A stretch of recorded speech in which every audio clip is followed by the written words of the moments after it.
It's a warm welcome from our studios in Kanifing. This is Gttv News. Our top stories this evening. The Gambian President Adama Barrow, who is also the Commander-in-Chief, has presided over the decoration ceremony of 10 senior Gambian military officers to colonel ranks. A group held placards in protest against Israel's action in Gaza before leaders of the Organization of Islamic Cooperation's just concluded summit in Banjul. The United States has halted supplying Israel with bombs over concerns it was going ahead with a major ground operations in the southern Gaza city of Rafah. Those are the headlines. Stay tuned for more news in details just after this short commercial break. Stay tuned.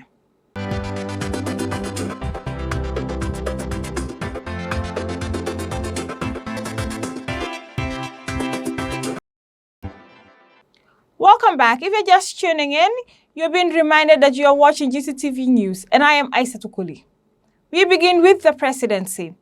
We have President Adama Barrow, who is the Commander-in-Chief of the Gambia Armed Forces, on Tuesday decorated 10 senior Gambian military officers from the ranks of lieutenant colonels to colonel. The merit-based promotion is part of the government's efforts in the security sector reform. More on this report. This promotion, presided by President and Commander-in-Chief of the Gambia Armed Forces, His Excellency Adama Barrow, is the first batch of colonels since the inception of security sector reforms in 2017. At least 10 senior on official duties are promoted to the ranks of colonels for having met 7 criteria, so satisfying the terms of reference of a special promotion board set up by the Office of the Chief of Defense Staff with the approval by the Commander-in-Chief. The ceremony was attended by the Vice President Mohammed, the Permanent Secretary for Defense, and other senior officials. The senior are said to have had distinguished track records where they serve with loyalty, courage, distinction, and utmost professionalism. The senior officers took 6 oaths administered by the Permanent Secretary of the Ministry of Defense, Rohibite Dabo: oath of office, oath of trust, oath of secrecy, oath of allegiance to the Commander-in-Chief state, oath of allegiance to the people of the Gambia. By swear on the holy that I shall always work towards the maintenance of high standards of unity, patriotism, progress, and discipline in the armed forces of the Republic of the Gambia at all times. So help. His vote of thanks on behalf of the decorated officers, Colonel Dr. Musaka, Director of Medical Service at the Gambia Armed Forces, thanked the President for approving their nomination and the GAF High Command for the recommendation, and urged his fellow decorated officers to remain committed to duty as their mental strength. Excellency, permit me to most graciously thank you and finding time to preside over this occasion with your physical presence. I enjoin all of us to remain resolute and committed to the tenets of our military profession. Ours is a profession of integrity, dedication to service, loyalty, and above all, availability when duty calls. Therefore, a lot is expected from us to steer the reform process and meaningfully contribute to the transformation agenda of the Armed Forces Command. These promotions will undoubtedly test our leadership abilities, our courage, and mental strength. The Chief of Defense Staff, Mahmoud O.A. Cham, thanked the President for approving the nomination of the officers and congratulated the decorated officers and cautioned them to take the promotion as a privilege, adding that responsibility is expected from them and tasked them.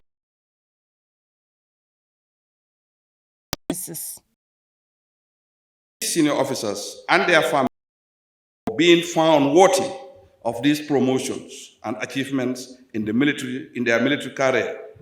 To the decorated officers, I would like to caution you all to look at this elevation as added responsibility with the task of not and the GAF High Command the gains registered in the reforms and transformation of the armed forces from this moment on.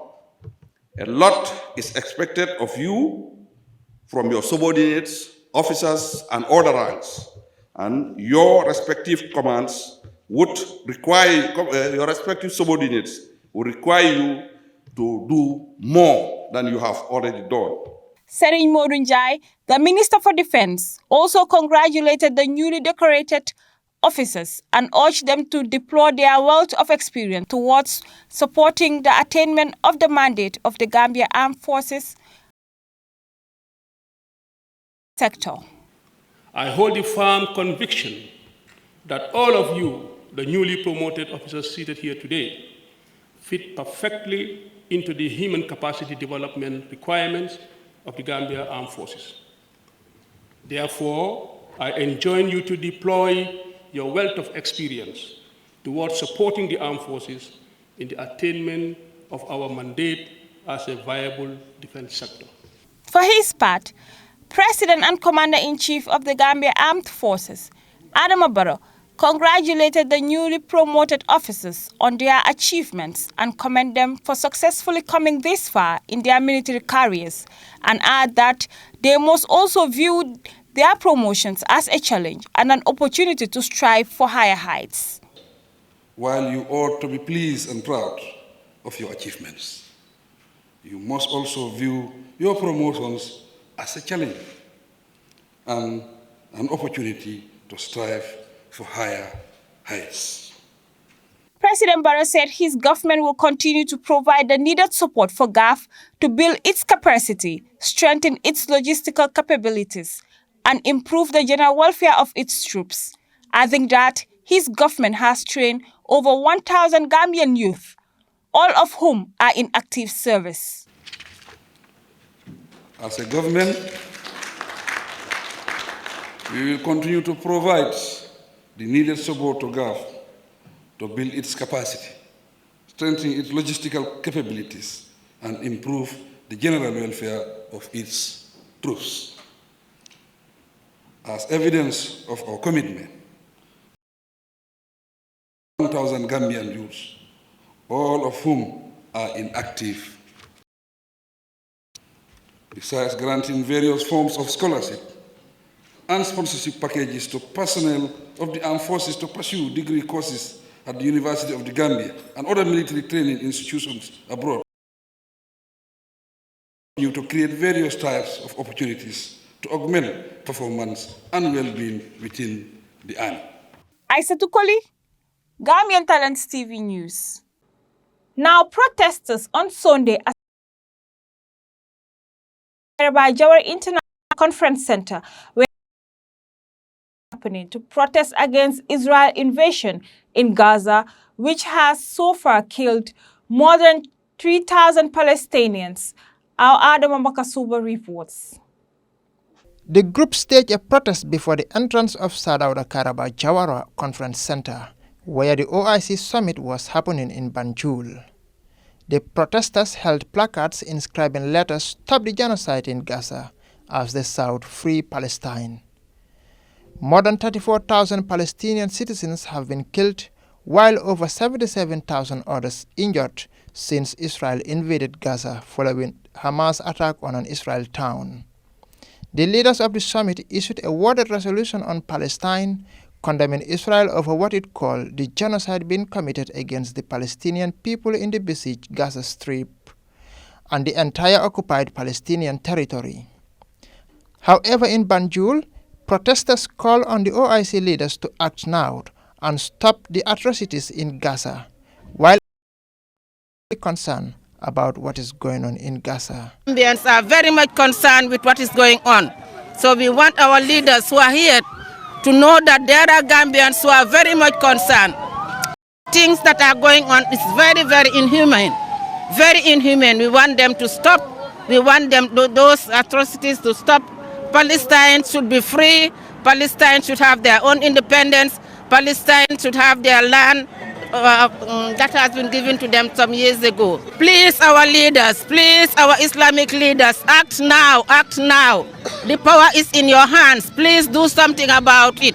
We are doing all we can in our own way, but we want you, the people who have the voice, who can do something, to act now. Act now. Palestinians are Muslims like all of us, like you. The non-Muslims are trying all they can.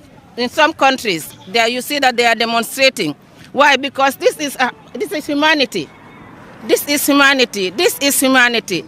These Palestinians should be allowed to live and lead their own lives. So we are once again appealing to all our leaders, those who are here at the summit, to try and do something about it.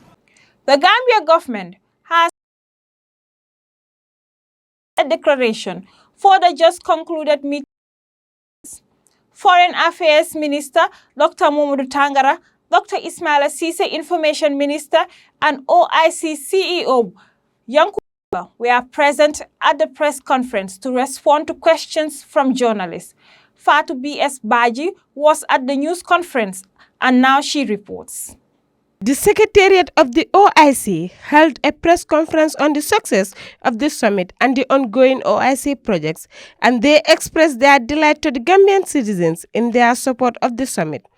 Speaking at the press conference, the Minister of Information, Dr. Ismaila Ceesay, congratulated the President for assuming the OIC chairmanship, which he described will put the Gambia on the world map and show up his confidence that President Barrow will deliver as expected. I'd first like to congratulate His Excellency the President for assuming the role of the chair of the OIC.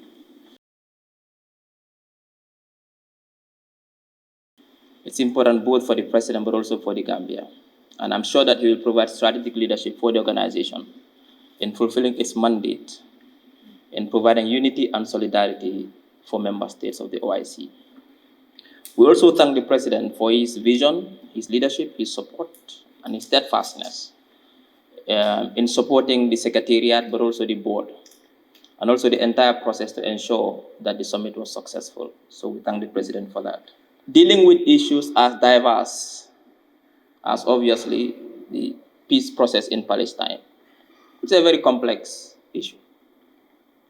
Peace in Sudan, Yemen, Lebanon, and other countries that are today undergoing turmoil. Not only that, issues of Islamophobia affecting the Muslim Ummah.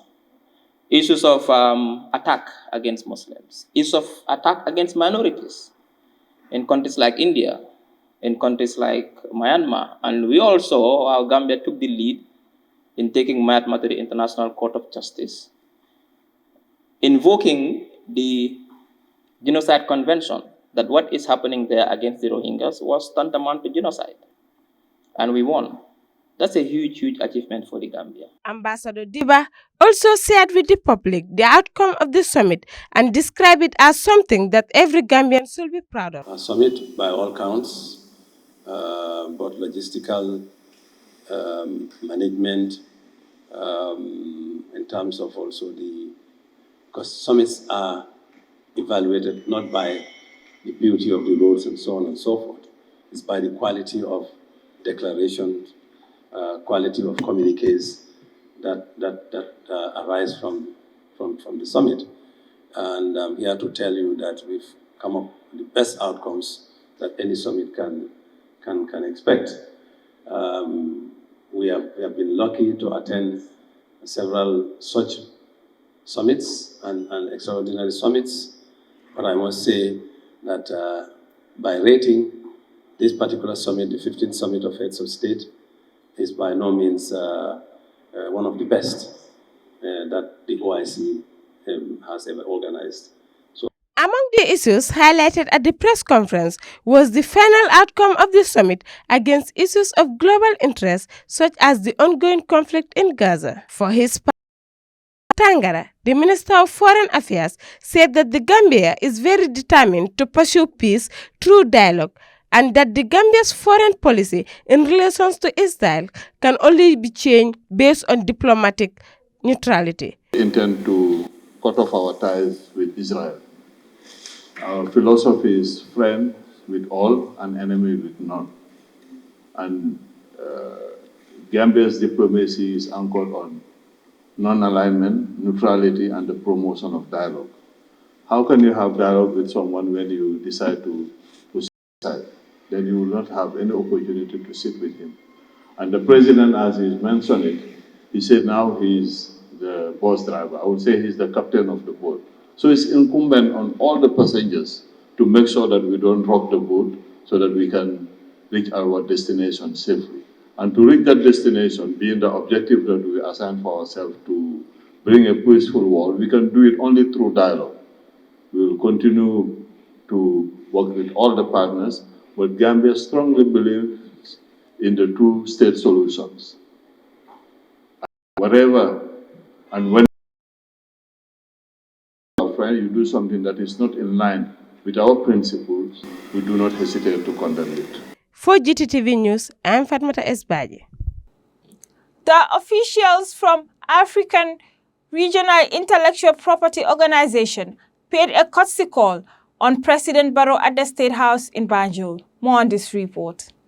President Adama Barrow on Tuesday received officials from the African Regional Intellectual Property Organization, ARIPO, who were led by their Director General at the African Regional Intellectual Property Organization is an intergovernmental organization that facilitates cooperation among member states in intellectual property matters with the objective of pooling financial and human resources and seeking technological advancement for economy, social, technological, scientific, and industrial development. After a closed-door meeting with the Gambian leader, the Director General of African Regional Intellectual Property Organization gave an overview of their meeting with the President. President of the Gambia is an amazing president, forward-looking, focused on ensuring that he transforms this country, focusing on youth empowerment, and our focus as a RIPO is aligned to the national strategy of the Gambia. We are talking about how we can use intellectual property to foster innovation and creativity for the prosperity of mankind. How do we help the youth, for example, in the creative sector, to use their talents to create jobs, to create wealth, to transform people's lives? He also shared with us his vision on capacity building, and which is also aligned to what ARIPO does. Especially we build capacity, and we are able to share with His Excellency the President that 11 Gambians have been trained by African Regional Intellectual Property Organization and attained masters of. It is that all these 11 people are working in important ways. He also outlined Gambia's support in ratifying that are yet to be ratified, and how the organization can foster innovation and creativity for the property of humanity. The support of the Gambia, like I said, has been right there from the beginning. It continues. I would like to really say that the Honorable Attorney General and the Registrar General have been very supportive of the Gambia. Gambia can support ARIPO, for example, by ratifying some of the protocols that have not yet been ratified. There are a number of protocols that we have, and the President, we've got assurance that this will be done. But also we know that under the Africa Continental Free Trade Area, there are discussions that are coming. This is an amazing opportunity for Africa. And as ARIPO, we support the African Continental Free Trade. However, there are other CTA to do with establishment office, and we are able to discuss with His Excellency the President, and he was very wise to advise us that you cannot buy experience. ARIPO has been playing the area of intellectual property and has made tremendous progress. Together with our sister organization, which is OWAPI, ARIPO has 22 member states. OWAPI has 17 member states. So we are focusing on ensuring that the IP initiatives on the African continent recognize and use these established organizations, including the National IP Office, in building reassuring for me as the Director General Aripo. For his part, President Adama Barrow assured his government's commitment to protecting Aripo's IP initiative because of their shared vision, which he said is in line with the national strategic plan of the Gambia, especially on youth empowerment. Aissatou Koli, Gambian Talents TV News. That's it from our local news stories. We will go for a short commercial break. When we've come back, we look at the international scene. Stay tuned.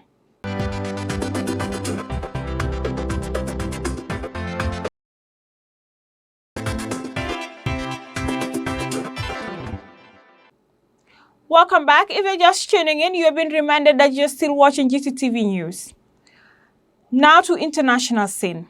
The US last week posted a bomb shipment for Israel over concerns it was going ahead with a major ground operation in the southern Gaza city of Rafah. A senior US administration official says, adding that the shipment consisted of 1,705 AB bombs. Modula Minjob tells us more. Israel has not fully addressed U.S. concerns over humanitarian needs of civilians. Israel made no immediate comment. Overnight, there were further Israeli airstrikes in the Gaza Strip as after Israeli forces backed by tanks took control of the Palestinian side of the Rafah crossing on the border with Egypt. The Israeli bombardment was particularly intense around Rafah. Local medics said 7 members of one family were killed in one strike. Rafah has been a key entry point for aid and the only exit for people able to flee since the start of the new war. Rafah has been a key entry point for aid and the only exit for people to be able to flee since the start of the war between Israel and Hamas last October. The crossing remained closed on Wednesday morning, but the military said it was reopening the nearby Karim Salem crossing, which has been closed for 4 days because of Hamas rocket fire. On Monday, the Israeli military ordered tens of thousands of civilians to begin evacuating nearby eastern parts of Rafah city ahead of what it called a limited operation to eliminate Hamas fighters and dismantle infrastructure. Meanwhile, efforts continue to reach a ceasefire alongside the release of Israeli hostages and Palestinian prisoners. In Cairo, delegations from Israel and Hamas are due to resume negotiations through mediators. The senior U.S. administration official said on Tuesday that the U.S. position has been that Israel should not launch a major ground operation in Rafah, where more than 1 million people are sheltering with nowhere else to go. Israel has ordered civilians to evacuate Rafah ahead of its limited military operation. The official said that for certain other cases at the State Department, including joint direct attack munition kits, were continuing the review.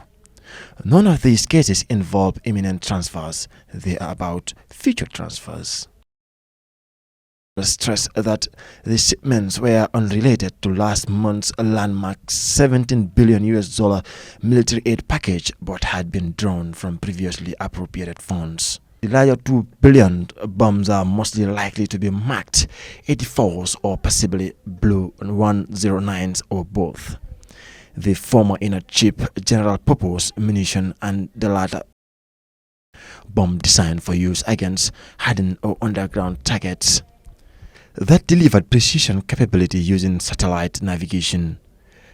Laser guidance kits can also be fitted as well. These bombs can be made to be very accurate down to just a few meters. But in a dense urban environment like Gaza, the risk of so-called collateral damage is high, and that is where the concern lies.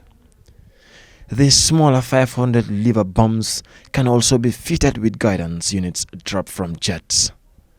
It is worth remembering that such weapons would not just be used in Gaza, but also targets in southern Lebanon belonging to the Iran-backed group, which has been involved in almost daily cross-border exchanges of fire with Israeli forces since the start of the Gaza war. The weapons being held back by the US are related to a future delivery, so it is unlikely to have any immediate impact. But given the rate at which it will likely affect future strikes fairly soon. It's a clear message from Washington growing increasingly concerned about Israel's campaign in Gaza. Israel launched the campaign to destroy Hamas in response to the group's cross-border attack on southern Israel on 7th October, during which about 1,255 others were taken hostage.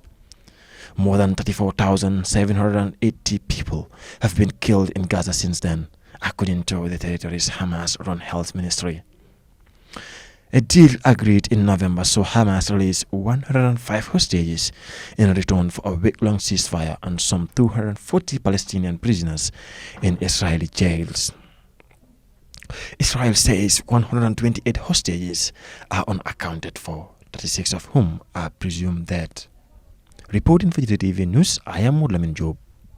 At least 44 cholera cases have been reported in Kenya's Tana River County as flooding rises the risk of spread of waterborne disease. A statement by the World Health Organization WHO, which cites the numbers, says Kenyan officials supported by WHO and other agencies have been monitoring the health situation and responses around the country in the wake of the floods. Fatima Malen Mendy reports. The flooding has affected more than 250,000 people, with 238 deaths reported across the country. Tana River is one of the most affected countries by the flooding. On Tuesday, Kenya's Health Principal Secretary is becoming a disaster if not addressed in time. Ms. Mutoni spoke as she and other health officials distributed water purification products in the capital, Nairobi. She also pointed out the risk of diseases from food contamination and unsafe food sources that was being made worse by the floods. The WHO says it will continue to support the government's emergency response and remain vigilant for disease outbreaks that can easily spread if not quickly contained. WHO said in a statement that it has also procured around 87 cholera, 58 interagency and 20 pneumonia kits that are being distributed to key countries and can treat around 10,000 people. Fatima Malen Mendy reporting for Gttv News. Well, that's all in this program. But before we step out of the studio, here is a recap of our top stories once again. The Gambian President Adama Barrow, who is also the Commander-in-Chief, has presided over the decoration ceremony of 10 senior Gambian military officers to colonel ranks. A group held placards in protest against Israel's action in Gaza before leaders of the Organization of Islamic Cooperation's just concluded summit in Banjul. The United States has halted supplying Israel with bombs over concerns it was going ahead with a major ground operations in the southern Gaza city of Rafah. Well, that ends the news from me, Aisha Tukoli, and our production team. Do enjoy the rest of the night. It's a bye from me and the entire team.